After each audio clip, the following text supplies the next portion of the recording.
Hey, welcome to The Explainer. Today, we are tackling a big one. We're diving into a book that's going to flip your whole idea of confidence on its head. The book is The Confidence Gap by Dr. Russ Harris, and it's built on a pretty radical idea that might just change everything for you. And it all kicks off with one simple, powerful question. Just let that sink in for a second. Most of us have been taught that confidence is this feeling we have to find, right? Like we need to feel confident before we can ask for that raise or start that business or even just speak up in a meeting. We look at other people who seem so confident and we just assume they don't feel the same fear we do. But what if that's totally backwards? What if real, lasting confidence isn't about getting rid of fear, but about learning how to take action with it? And this right here is what Dr. Harris calls the confidence gap. It's that space between where you are and where you want to be. And we trick ourselves into believing we can only cross that gap once we're filled with this magical feeling of certainty. But here's the thing, that belief is a trap. It's a really tempting one for sure, because it promises a world without discomfort. But it keeps us waiting and waiting for a feeling that might never show up, leaving us stuck on the sidelines of our own lives. So let's take a closer look at this trap, because it's a really vicious cycle. It goes something like this. You want to do something important, but you feel scared, you feel uncertain, so you tell yourself, okay, I'll do it when I feel more confident. But here's the catch. Since you're not actually doing anything, you never get the experience that builds real confidence. So you wait. And the waiting just proves to your brain that you're not ready, which makes that gap feel even bigger. Sound familiar? This question really gets to the heart of it. This is the real cost of being stuck in that confidence trap. It's not just about one missed chance. It's about a whole pattern of avoidance that, over time, can actually make your world shrink. It's that career you never went for, that relationship you didn't pursue, that amazing idea that's still just stuck in a notebook. The price we pay for waiting to feel brave is so often the very life we dream of living. Now, you might be wondering, why is this trap so darn effective? Why do I keep falling for it? Well, it's not a personal flaw. It's actually a design feature of the human brain. And to really get it, we need to take a quick trip back in time, way back into our evolutionary history. See, your brain evolved over hundreds of thousands of years with one main job: keep you alive. That's it. It's an incredible problem-solving, threat-spotting machine. If there's a problem out there in the world, a leaky roof or a hungry predator, your mind is amazing at analyzing it and coming up with a solution. Either fix it or get away from it. But, and this is the big catch, it uses that exact same logic for your internal world as well. It looks at feelings like fear or doubt or anxiety and sees them as threats that need to be eliminated. And this is the perfect example of the mismatch we're dealing with today. That jolt of terror when a woolly mammoth is charging at you. Super useful. It fires up your fight or flight response, saves your skin. But your brain can't really tell the difference between a physical threat and a purely psychological one.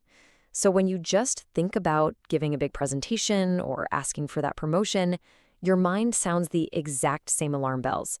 It's screaming danger and flooding your body with adrenaline, just as if you were staring down a real-life predator. So when your ancient brain is screaming danger about that presentation, what's the most logical response? Avoid it, of course. And you know what? In the short term, it works like a charm. You feel this immediate wave of relief. Whew! The threat is gone. But what's the long-term price? By dodging that discomfort, you also dodge the chance to grow. Worse, you actually teach your brain that the fear was right, that public speaking is a genuine threat. And every time you choose that short-term relief, you just reinforce the idea that fear is too much to handle, and your world gets just a little bit smaller. Dr. Harris points out 4 common mental habits that really dig us deeper into this trap. First up, excessive expectations. That's perfectionism, that little inner dictator telling you that if you can't do it perfectly, don't even bother. Then there's harsh self-judgment, that nagging voice that says you're a fraud and you're about to be found out. Classic imposter syndrome. Third is a preoccupation with fear itself, where you spend way more energy worrying about feeling anxious than you do on the actual task. And finally, there's just a plain lack of skill or experience, which is totally normal, but our brains can make it feel like a huge personal failing. Okay, so if fighting our own minds and trying to wrestle our feelings into submission doesn't work, what's the alternative? Well, this brings us to the absolute core of the book's solution. It's a powerful psychological framework called acceptance and commitment therapy, or ACT for short. And its central idea is a total game changer. This is the crucial shift. ACT doesn't even try to get rid of your fear or anxiety or self-doubt. It basically says that trying to eliminate these totally normal human feelings is like trying to stop the waves in the ocean. It's just exhausting and it's never going to work. The goal, instead, is to learn how to let those feelings be there, to make space for them without letting them be the boss of you. You learn to surf the waves instead of getting totally knocked over by them. Oh man, we all know this thought, right? It can feel like a brick wall.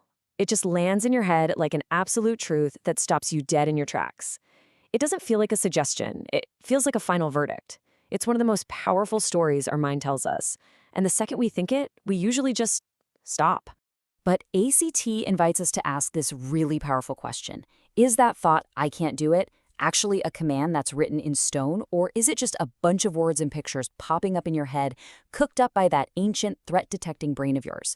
This is a process called diffusion, and it's all about learning to see your thoughts as just thoughts, not as direct orders or absolute truths.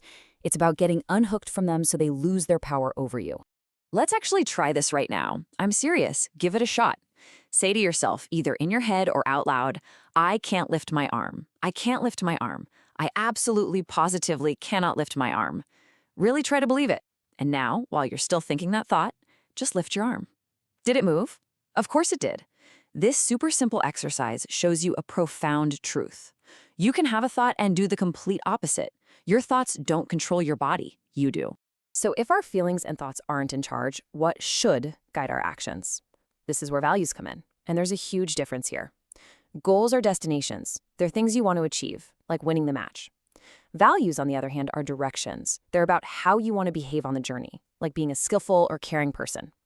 You can't always control if you reach a goal, but you can always choose to act on your values, right here, right now.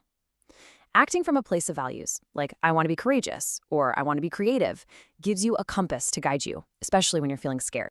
All right, this is where it all comes together. This is the heart of building genuine confidence. We've taken apart the trap of waiting for the right feeling to show up. The alternative is to act first, guided by what's important to you, even with that fear riding shotgun. This is how we turn all this theory into actual practice. This is the single most important rule from the entire book. If you remember one thing, make it this. Confidence is not a prerequisite for action, it is a result of it. Let me say that again. The actions of confidence come first, the feelings of confidence come later. You don't think your way into being confident, you act your way into it.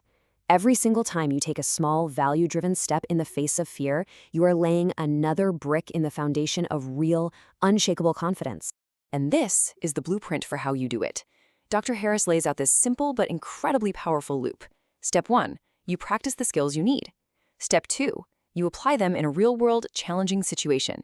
Yep, this is the scary part where you step out of your comfort zone. Step 3, you assess the results, but without harsh judgment. What worked, what didn't. And finally, step 4, you modify your approach based on that feedback. Then you go back to step 1 and repeat the cycle. This is the engine that actually creates true confidence. What's so amazing about this cycle is that it builds something solid, something real. This isn't that fragile, short-lived buzz you get from chanting positive affirmations in the mirror.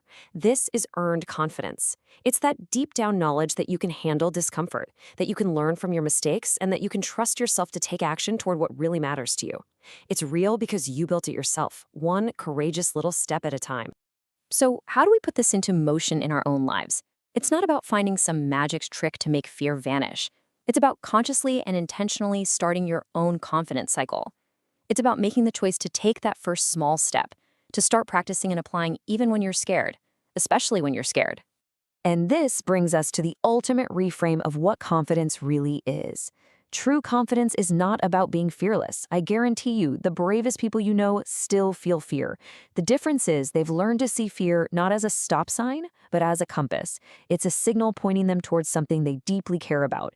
It's a sign that they're right on the edge of their comfort zone, which is exactly where growth happens. Confidence is feeling the fear, giving it a nod, and moving forward anyway, because what you're moving toward is more important. And so we're going to end with this question for you. What is that one thing, that conversation, that project, that adventure that you've been putting on the back burner just waiting for the right feeling to arrive? What if you decided today that ready isn't a feeling you wait for, but a decision you make? What's one small, imperfect step you could take today, guided by your values, to start closing your own confidence gap?